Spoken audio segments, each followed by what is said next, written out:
الحمدللہ رب العالمین والصلاة والسلام علی سید الانبیاء والمرسلین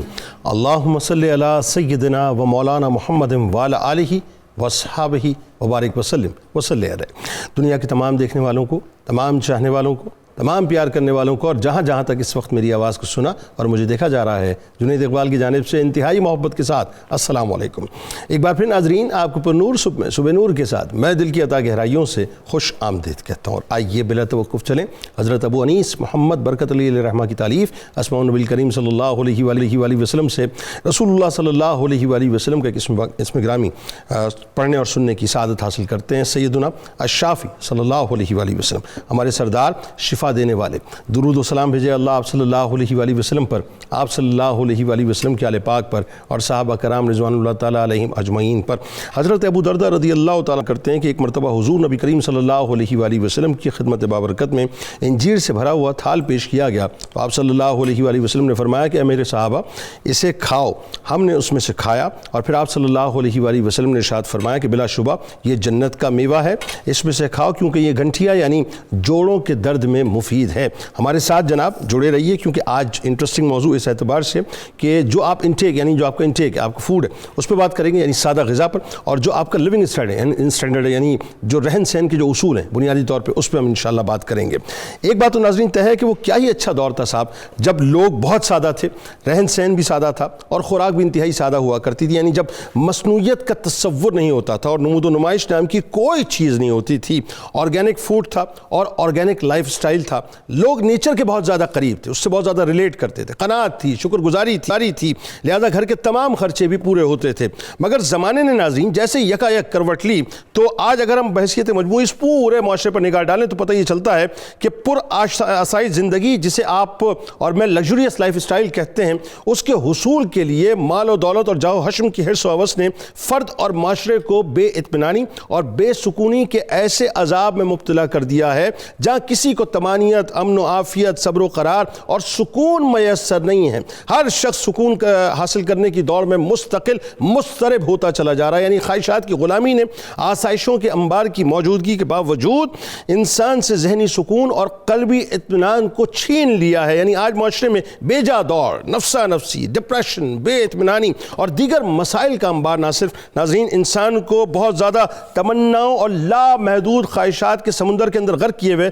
بلکہ یوں کہہ لیجئے کہ انسان حلال اور حرام کی تمیز ختم کر کے کالی گھاٹیوں کے اندر غرق بھی ہو چکا ہے۔ یعنی جس طرح ناظرین زندگی کو ہم ترقی کی دکان سے سکون کے نام پر خریدنے کی کوشش کر رہے ہیں، اس مصنوعی طرز زندگی کی ہمیں کس قدر بھاری کاسٹ دینی پڑ رہی ہے، ہم اس کا اندازہ بھی نہیں کر سکتے کہ آج قناعت پسندی کا جذبہ مفقود ہے۔ عہدہ و منصب، مال و دولت کی لالچ نے آدمی کو خواہشات کے اس حد تک غلام بنا کر رکھ دیا ہے کہ حلال حرام کی، جیسا میں نے آپ کو کہا، کہ تمیز مکمل طور پر ختم ہوتی جا رہی ہے۔ پھر ہم ناظرین غذاؤں میں فاسٹ فوڈ، جنک فوڈ کی صورت جس تباہی کو اپنے گلے لگا چکے ہیں وہ ناقابل بیان ہے صاحب، ناقابل بیان ہے۔ یعنی آج ہماری نئی نسل کا یہ بہت بڑا المیہ ہے کہ وہ سادہ غذاؤں سے دور، وہ آرگینک فوڈ سے دور ہے، مرغن غذاؤں کی دل دادا ہے، برگر ڈیلز اور پیزا ڈیلز، یعنی یوں کہہ لیجئے کہ برگر ڈیلز اور پیزا ڈیلز پر مبنی جنریشن بن چکی ہے۔ پانی کی جگہ ناظرین سافٹ ڈرنکس جیسی تباہی جو ہے وہ ہم بھرپور استعمال کر رہے ہیں، اس کا ہمیں ادراک ہی نہیں ہے کہ ہمارے ساتھ ہو کیا رہا ہے، جس کی وجہ سے ناظرین ہم بے انتہا خطرناک بیماریوں کے اندر مبتلا ہو چکے ہیں۔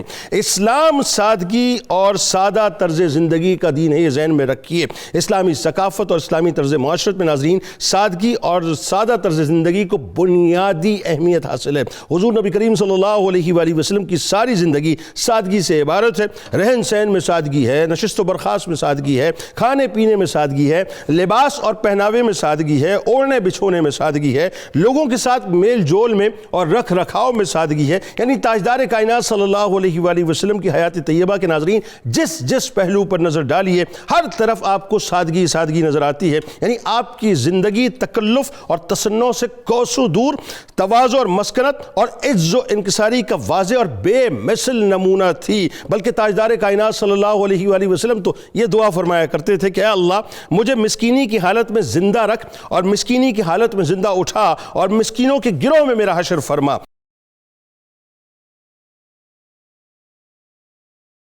یہ بڑا انٹرسٹنگ موضوع اس اعتبار سے آج ہمارا لیونگ سٹینڈرڈ جو بڑا تبدیل ہو چکا ہے۔ ہم لیوش لائف سٹائل کی دوڑ میں مطلب جو ہے اس حد تک آگے نکل چکے ہیں کہ ہمیں پتہ ہی نہیں صاحب کہ ہم کر کیا رہے ہیں۔ دوسرا یہ کہ ظاہر ہے خوراک کے اعتبار سے جو ہماری بیسکس ہونی چاہیے تھی ہم نے اس کو بھی چھوڑ دیا. تو میرا خیال ہے سب سے پہلے اس دنیا کی اس کائنات کی سب سے جو آئیڈیل ترین مثال ہے سرور دو جہاں صلی اللہ علیہ وآلہ وسلم, ان کے رہن سہن سے بات کا آغاز کرتے ہیں, اور پھر ساتھ ساتھ کس قسم کی خوراک آپ پسند فرمایا کرتے تھے, آغاز فرمائیے. بسم اللہ الرحمن الرحیم. آج کا پروگرام ہماری عملی زندگی کا ایک بہت بڑا سبق ہے, تو اس حوالے سے یہ انتہائی اہم ترین ٹاپک ہے. تو نبی کریم صلی اللہ تعالی علیہ وآلہ وسلم کی حیات طیبہ کے بارے میں خود رب کائنات نے واضح فرما دیا, لَقَدْ كَانَ لَكُمْ فِي رَسُولِ اللَّهِ أُسْوَةٌ حَسَنَةٌ. تم لوگوں کی زندگی میں رسول اللہ صلی اللہ علیہ وسلم کی زندگی کو دیکھنا ہے اور اسی میں سے آپ کو بہترین نمونہ حاصل کرنا ہے. تو ایک بہت بڑا ماڈل اللہ تعالیٰ نے سرکار کی صورت میں ہمیں عطا فرما دیا, اور جو احکامات دیے حضور نے اپنی زندگی میں ان کو اپلائی کر کے ہمیں بتا دیا کہ اللہ نے ایسے احکامات نہیں دیے کہ جن کو تم پورا نہیں کر سکتے. اور حضور صلی اللہ علیہ وسلم کے سامنے صحابہ اکرام نے بھی من وعن اسی طرح عمل کیا, اور جس کے اندر کمی بیشی ہوتی تو حضور اس کی درستگی فرما کر ہم تک یہ بات پہنچا رہے ہیں کہ یہ بھی نہ سمجھو کہ انبیاء کی شان چونکہ زیادہ وراء الورا ہوتی ہے تو وہ ایسی چیزوں کو اختیار کر سکتے ہیں جو عام انسانوں کے بس میں نہیں ہے, تو صحابہ سے عمل کروا کے ہمیں اس طرف بھی گائیڈ لائن عطا کر. بالکل ٹھیک ہے. تو اس میں جہاں تک ہم دیکھتے ہیں حضور صلی اللہ علیہ وسلم کی حیات طیبہ میں سادگی کا بہت زیادہ عمل دخل رہا ہے. آپ نے زندگی کے اندر ایسی کسی بھی چیز کو اختیار نہیں کیا جو دوسروں سے ممتاز کرتی ہو انسان کو اور دوسروں سے اس کا تفوق ثابت ہوتا. بالکل ٹھیک ہے. اور حضور صلی اللہ علیہ وسلم نے یہی جو اپنے خطبہ حجۃ الوداع میں بھی ارشاد فرما دیا تھا کہ کلکم ابناء آدم, تم سب کے سب آدم کی اولاد ہو, اور آدم علیہ السلام کو اللہ تعالیٰ نے گارے اور مٹی سے بنایا تھا. تو اب ہم دیکھتے ہیں کہ حضور صلی اللہ علیہ وسلم کی حیات طیبہ جو سادگی کا ایک بہترین نمونہ تھی, اس کے اندر ہمیں یہ چیز نظر آتی ہے کہ حضور صلی اللہ علیہ وسلم عین اس وقت جب آپ جو ہے وہ غزوہ تبوک شریف سے واپس آ چکے ہیں, اور اس وقت تک جو اسلام ہے وہ عرب کے کونے کونے کے اندر پہنچ چکا ہے, اور اس وقت انہوں نے دیکھا کہ نبی کریم صلی اللہ علیہ وسلم گھر کے اندر چارپائی, اس چارپائی پہ آرام فرمایا ہے جو انتہائی کھردرے بان کی بنی ہوئی ہے. جب یہ حاضر ہوئے تو حضور صلی اللہ علیہ وسلم اٹھ کر بیٹھے تو آپ کے جسم اقدس پر, بلکہ ایک روایت کے اندر کہ وہاں پر آپ کے رخساروں پر بھی اس کے نشانات پڑے ہوئے تھے. تو یہ دیکھ کر حضرت عمر فاروق رضی اللہ عنہ نے رونا شروع کیا. آپ نے فرمایا روتے کیوں ہو؟ عرض کی حضور اس لیے روتا ہوں کہ کیسر و کسرا اتنے مخملی لباس میں رہیں اور اتنا ان کا لگژری لائف سٹائل, اور ایک آپ امام الانبیاء اور آپ کا یہ انداز ہے. تو آپ نے فرمایا کیا تم اس بات پہ راضی نہیں کہ وہ اپنا حصہ دنیا میں لے لیں اور ہم اپنا حصہ آخرت میں حاصل کریں؟ یعنی اس میں یہ نظر آتا ہے کہ آپ اپنی زندگی کو اتنا آسان رکھو کہ آپ کو زندگی کی کم سے کم آسائش بھی ملے تو آپ مینج کر سکو. وہاں پر آپ لوگوں کو وہ ماضی پھر یاد نہ آتا رہے کہ میرا تو یہ تھا, ادھر مجھے کیا ہو گیا. آپ زندگی کے ہر انداز کو نبھانے کے کیا بات. نبی کریم صلی اللہ علیہ وسلم کو جہاں تک یہ سادہ غذا کا تعلق ہے تو اس بارے میں قرآن مجید نے جگہ جگہ پہ ہماری رہنمائی کی, اور قرآن مجید فرقان حمید کے اندر کم و بیش جو میانہ روی رکھ کر کھانے کا حکم دیا وہ 111 مقامات پر عطا کیا ہے. اور اس میں اللہ تعالیٰ فرمائے یا ایھا الرسل کلوا من طیبات ما رزقناکم, جو اللہ نے آپ کو عطا کیا انبیاء آپ اس کو کھاؤ, اور اس میں سے کیا ہے کہ تمہارا سٹائل کیا ہو مسلمانوں کا. کلو وشربو, کھاؤ اور پیو. کھانے اور پینے سے ہم نہیں روکتے, لیکن ولا تسرفو, اسراف نہیں ہونا چاہیے, میانہ روی رہنی چاہیے. اور یہ ایک سادگی کی طرف. کیسی خوراک پسند کرتے تھے حضور صلی اللہ علیہ وسلم کی ایک خوراک تو وہ آپ بتائیں گے چونکہ آپ روزانہ وہ تلبینہ کھاتے ہیں.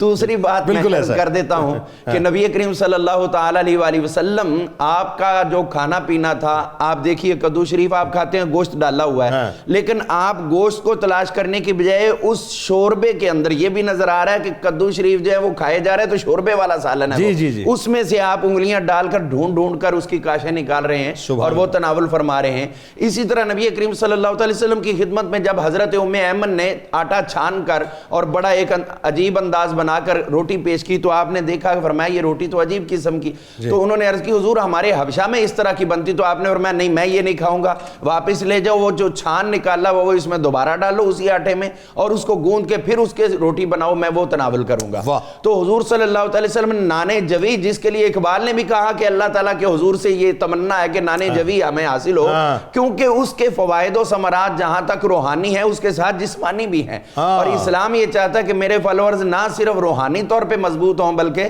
جسمانی طور پر بھی مضبوط ہوں۔ موٹے جو کی مطلب آٹے کی جو ہے وہ موٹے آٹے کی، موٹے آٹے، بالکل۔ تو اس کے اندر ہم دیکھتے ہیں نبی کریم صلی اللہ علیہ وسلم آپ کا یہ حضرت عمر فاروق رضی اللہ عنہ کے دور میں ایک مرتبہ بہترین کھانا پیش کیا گیا تو آپ رونے لگ گئے، تو عرض کیا حضور آپ کیوں رو رہے ہیں؟ تو انہوں نے آپ فرمانے لگے کہ ہم نے حضور علیہ السلام کے دور مقدس میں دیکھا کہ آپ اتنا سادہ کھانا کھاتے تھے، اور یہ تو اس کے مقابلے میں لگ رہا ہے کہ کیسر و کسرا کا کھانا ہے۔ نبی کریم صلی اللہ علیہ وسلم نے ان چیزوں کو پسند کر کے ہمیں یہ سبق دیا کہ جو بھی کھاؤ وہ تم لوگوں کے لیے اس انداز میں ہونا چاہیے جیسا اللہ تعالیٰ نے تمہیں حکم دیا، وَلَا تُسْرِفُوا، اسراف نہیں ہونا کہ بسیار خوری ہو جائے۔ وہ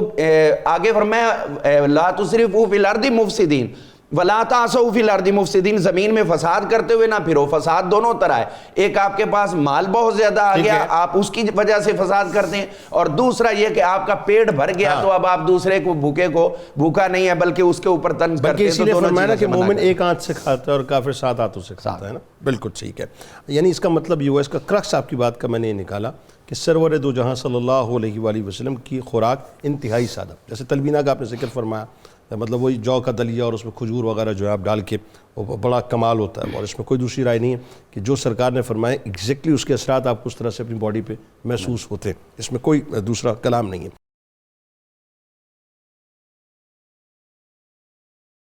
اچھا اب ذرا یہ بتائیے، چونکہ ظاہر ہے ڈاکٹر صاحب آپ کا براہ راست آپ ہربلسٹ ہیں، آپ کا تعلق ہے، ہمارے یہاں لوگ اس بات کو سمجھ نہیں رہے صاحب کہ یہ جو بیماریاں اتنی بڑھتی جا رہی ہیں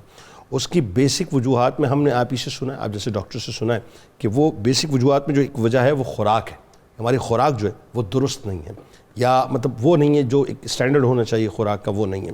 تو ایک تو یہ کہ یہ بات کس حد تک درست ہے، دوسرا سادہ خوراک کے جو فوائد ہیں وہ ذرا بتلائیے آپ۔ بسم اللہ الرحمن الرحیم۔ سب سے پہلے تو یہ ہے کہ ایک جملہ ہے کہ خوراک کو ادویات کے طور پر کھائیں ورنہ ادویات خوراک کی طرح کھانا پڑیں گی۔ آہا کیا اچھی بات ہے بھائی۔ اور جہاں تک خوراک کا تعلق ہے، جب ہم فطرت اور نیچر، جس کو اب سادہ خوراک کی بات کرتے ہیں نا، اگر اس دور میں جو کہ لوگ یہ چاہتے ہیں کہ ہمارے ہاں زیادہ سے زیادہ فاسٹ فوڈ، جنک فوڈ اور وہ کھانے جو مختلف ٹریڈیشنل اور مختلف کنٹری کے کھانے ہیں، ہم وہ شاید کھانا چاہتے ہیں، تو سادہ کی جب ہم بات کرتے ہیں تو وہ شاید ان کو اپیل نہیں کرتا اس وقت کی جنریشن کو۔ میں یہ سمجھتا ہوں کہ سادہ سے مراد نیچرل اور فطرت پر جو بیس کرتی ہے۔ اللہ تعالیٰ نے دیکھیں نا، ہم بیمار ہو ہی نہیں سکتے، انسان بیمار ہونے کے لیے بنا ہی نہیں، ہو بھی نہیں سکتا۔ لیکن دوسری طرف اگر ہم دیکھیں کہ جیسے ابھی فرما رہے تھے کہ کلوا واشربوا ولا تسرفوا، اور اسراف جب ہم اس سے زیادہ کریں گے، اسراف کی جب آپ صلی اللہ علیہ وسلم سے پوچھا گیا تو انہوں نے فرمایا کہ مومن اس وقت کھانے پر بیٹھتا ہے جب اسے انتہا کی بھوک لگتی ہے، اور اس وقت کھانے سے ہاتھ کھینچ لیتا ہے جب بھوک ابھی باقی ہوتی ہے۔ لیکن ہم یہاں پہ تو یہاں تک کھانا چاہتے ہیں، سٹمک بھی بھر گیا اور اس کے بعد ہماری ایسوفیگس جو حلق تک بھر گیا، وہ بھی حلق تک بھر گیا، اور پھر ڈکار لینے کے لیے ہمیں کوئی کولڈ ڈرنک یا کوئی ایسی چیزوں کا سہارا لینا پڑتا ہے، ضرورت پڑتی ہے۔ تو اصل صورتحال یہ ہے کہ ہمیں ایک تو کھانے کو دیکھنا ہے، دوسرا یہ ہے کہ یہ جو ہم نے اپنی لائف کے اندر میدے کا استعمال شروع کر دیا، وہ بھی ہمیں جیسے بیکری آئٹم جتنی بھی ہیں وہ ساری کی ساری ہمیں مختلف بیماریوں کی طرف دھکیل چکی ہوئی ہیں، اس سے ہمارا سٹمک ایشو جو ہے وہ ہوا۔ اللہ تعالیٰ نے جو ہمارا میدا ہے اس کے اندر جو لیئرز بنائی ہیں وہ اتنی خوبصورت ہے، اور اس میں ایک جو ہے وہ ایک تیزابی مادہ ہوتا ہے جو ہماری باڈی کے اندر سے ریلیز ہوتا ہے سٹمک میں، اور وہ ایک ایسا جوس ہے جو ہماری خوراک کو ہضم کرنے میں معاونت کرتا ہے۔ ٹھیک ہے، لیکن وہ جو تیزابی مادہ ہے وہ اگر باہر کے دوسرے تیزابوں سے اس کا موازنہ کریں تو وہ بہت زیادہ ڈینجرس ہے، لیکن اللہ تعالیٰ نے ہمارے سٹمک کے اندر اس کے لیے ایک ایسی لیئر لگائی ہے جو اس کو بڑا کنٹرول کر رکھتی ہے اور کوئی پرابلم نہیں ہونے دیتی۔ دیکھیں نا کمال یہ کہ ہم کیا کیا کھا جاتے ہیں، ہمارا میدا جو ہے وہ سب ہضم کر جاتا ہے، ہضم کرتا ہے، لیکن باہر سے جو ہم ایسڈ یا ایسیڈیٹی والی کوئی بھی چیز لیں گے تو وہ ہمارے لیے جو پرابلم کر رہی ہے اس کی وجہ سے ہمارے اس معدے کے اندر جو ہے وہ ایک سوراخ کہہ لیں یا ایک السر کہہ لیں وہ بنتا ہے، اور اس کے بعد ہمارے مسائل اس قدر بگڑتے ہیں اور ہم مختلف بیماریوں کا اس وقت سب سے زیادہ جو سٹمک سے ریلیٹڈ پرابلم ہے پوری دنیا میں. میں ابھی کچھ ہی دن پہلے میں امریکہ کا ایک وزٹ کر کے آیا ہوں، 1.5 مہینہ وہاں بھی. ایچ پیلوری کی ایک بیماری ہے جس کو ہیلیکوبیکٹر پیلوری کہتے ہیں، اور یہ پہلے کہا جاتا تھا کہ ہر 3 میں سے، کہ ہم 3 لوگ بیٹھے ہیں تو 3 میں سے 1، اور اب یہ پوزیشن ہوگی ہوئی ہے کہ ہر 2 میں سے 1. یعنی اس وقت جو ہے وہ پوری دنیا کی آبادی آپ دیکھ لیں کہ 7-8 ارب کے اوپر نیچے کی بات ہوتی ہے، اور اس کی جو تعداد ہے وہ 4 ارب 80 کروڑ سے تجاوز کر چکی ہوئی ہے. کون سی بیماری، کیا مطلب یہ ہوتی کیا ہے؟ ایچ پیلوری، معدے کے اندر السر زخم ہوتا ہے، اور اس میں ایچ پیلوری کی جو ہے وہ 3 طرح کے بیکٹیریا کیڑے پیدا ہو جاتے ہیں جو کہ ایچ پیلوری IgA IgG اور IgM ہوتے ہیں، اور یہ بعد میں آگے چل کے جب بگڑتی ہے تو یہ ہمیں due to digestive disorder, سب مینٹل ڈس آرڈر، کہ ہم مینٹل ہو رہے ہیں. خاص طور پہ یہ لوگ جن کو ہم کہتے ہیں نا کہ سائیکاٹرسٹ کو دکھانا ہے یا سائیکالوجسٹ کو دکھا رہے ہیں، اور اس کے بعد جس کو ہم نیم پاگل یا ہم سمجھتے ہیں کہ یہ پتہ نہیں عجیب حالات ہیں، خود ہی بیٹھے باتیں کرتے ہیں، ڈر خوف گھبراہٹ گھٹن، یا کچھ لوگ کہتے ہیں ان کے اوپر کچھ جادو ٹونا بھوت پریت اور کچھ سایہ ہے. وہ سارے کے سارے میکسیمم جو لوگ ہیں وہ ایچ پیلوری کا شکار ہو چکے ہیں، اور اس کی وجہ کیا ہے کہ ہمارا سٹمک اور ڈائجسٹیو ڈس آرڈر جو ہم اس کو کر رہے ہیں، گیسز بناتے ہیں وہ آپ کے دماغ کو افیکٹ کرتے ہیں. جو خوراک آپ کی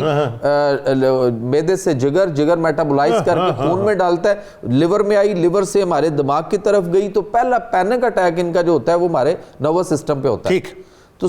ہمیں ہمارے جو مسائل ہیں وہ چلے گئے ہوئے ہیں ان چیزوں کے اوپر کہ ہم خوراک جو ہے، سادہ خوراک کے فوائد مختصر. سادہ خوراک یہ ہے کہ جب ہمارے بڑے آباء و اجداد اگر ہم ماضی کے آئینے میں دیکھیں تو وہ جب سادہ خوراک پہ رہتے تھے، اب دیکھیں نا کہ اس وقت تو ہائیبرڈز بیج آ چکے ہوئے ہیں. آپ وہ بیج جو آپ نے اس دفعہ گندم کا بویا، آپ اس گندم کو جب تیار کریں گے تو اس کے بعد آپ اس کو دوبارہ سے اسی بیج کو دوبارہ نہیں اگا نہیں سکتے. تو اس طرح کے جب مسائل بنیں گے ہمیں اپنی فطرت اور نیچر کی طرف لوٹنا پڑے گا، ورنہ ہسپتال بہت بڑے بن گئے اور مزید بنتے چلے جا رہے ہیں، اور بیماریوں سے ہماری جان نہیں چھوٹ رہی. ہمیں اگر بیماریوں سے جان چھڑانی ہے، دیکھیں ہم نے ویکسینیں بھی کر کے دیکھ لی، کئی ساری چیزیں کی، دوائیاں بھی کھا کے دیکھ لی، اور پچھلے کئی سالوں سے ہم دوائیاں کھا رہے ہیں. اب اندازہ کر رہے ہیں کبھی میڈیکل سٹور کسی ایک آدھ روڈ کے اوپر ایک آدھ نظر آتا تھا، اب تو پوری کی پوری آپ کو چین ایک مارکیٹ نظر آتی ہے میڈیکل سٹور، اور ہم روزانہ دوائیاں صبح اٹھ کے 10-15 کھا رہے ہیں. ان سے اگر جان چھڑانی ہے تو ہمیں اپنا لائف سٹائل بدلنا پڑے گا، اور سادہ جو خوراک ہے اس کی طرف. یعنی وہ بڑا اچھا جملہ آپ کا کہ خوراک مطلب دواؤں کی طرح کھانا شروع کریں. ہاں، خوراک دوائیں جو ہے خوراک کی طرح کھانا بالکل کھانا بالکل ٹھیک.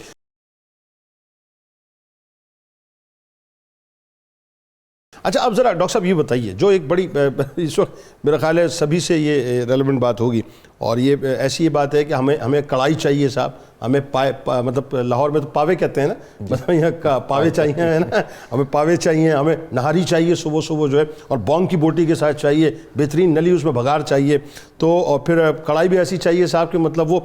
کیا دیسی میں مطلب گھی میں بنی ہوئی اور چربی میں مطلب اس میں ڈلی ہوئی ہو، پتہ نہیں کیا کیا اس میں چاہیے ہوتا ہے. پھر اسی طرح جنک فوڈس کی آپ بات کریں، یعنی اب ہم مطلب برگر اگر نہ کھائیں تو ایسا لگتا ہے کہ آج ہمارا پورا دن جو ہے یہ فرض تھا ہمارے اوپر پورا نہ ہوا، یا پیزا نہ کھائیں تو ہمارا جو ہے وہ فرض پورا نہ ہوا. تو یہ جو ہماری زندگی کا ہمارے لائف اسٹائل کا بنیادی حصہ بن گئے ہیں صاحب، اس کے نقصانات کے بارے میں ذرا بتائیے کیا ہو رہا ہے. اچھا، بسم اللہ الرحمن الرحیم، رب اشرح لی صدری ویسر لی امری واحلل عقدۃ من لسانی یفقہوا قولی. سر ایسا ہے، سادہ غذا کی بات کر چکے ہیں ہم، جنک فوڈ کی بھی تھوڑی سی بات کر چکے ہیں. بنیادی طور کے اوپر انسان کی جسم کی کوئی 22-23 نیوٹرینٹس کی ریکوائرمنٹ ہے پر ڈے کے حساب سے. اگر وہ نیوٹرینٹ جو ہے وہ آج آپ کو ملیں گے، آپ کی گروتھ مینٹیننس ہونی ہے، آپ نے فنکشن کرنا ہے، وہ پورا ہوگا. اگر اس میں سے کوئی کم ہوگا تو اسی طرح سے آپ ڈیمیج ہوگا آج کے دن میں. خاص طور پہ بچوں میں زیادہ امپورٹنٹ ہوتا ہے کیونکہ گرو کر رہے ہوتے ہیں، اس دن کی گروتھ کمپرومائز ہو جاتی ہے اگر وہ نیوٹرینٹ اس کو نہیں ملتا ہے. تو اس وجہ سے یہ خوراک جو ہے، خوراک ایسا جو ہے باڈی کا فیول ہے، یہ باڈی کو نیوٹرینٹس پرووائڈ کرتا ہے جس سے ہم انرجی بھی لیتے ہیں، جس سے ہم گرو بھی کرتے ہیں، جس سے ہم مینٹین بھی کر رہے ہوتے ہیں. ہمارا باڈی رینیو کر رہا ہوتا ہے اپنے آپ کو. 35-36 سال میں تقریباً 100% ہمارا باڈی اپنے آپ کو رینیو کر لیتا ہے. اب مسئلہ یہ ہے کہ اس کو نیوٹرینٹس چاہیے پورے کے پورے، اور وہ نیوٹرینٹس جو ہے سادہ ایک اسپیکٹ ہے، لیکن کتنے سیف ہیں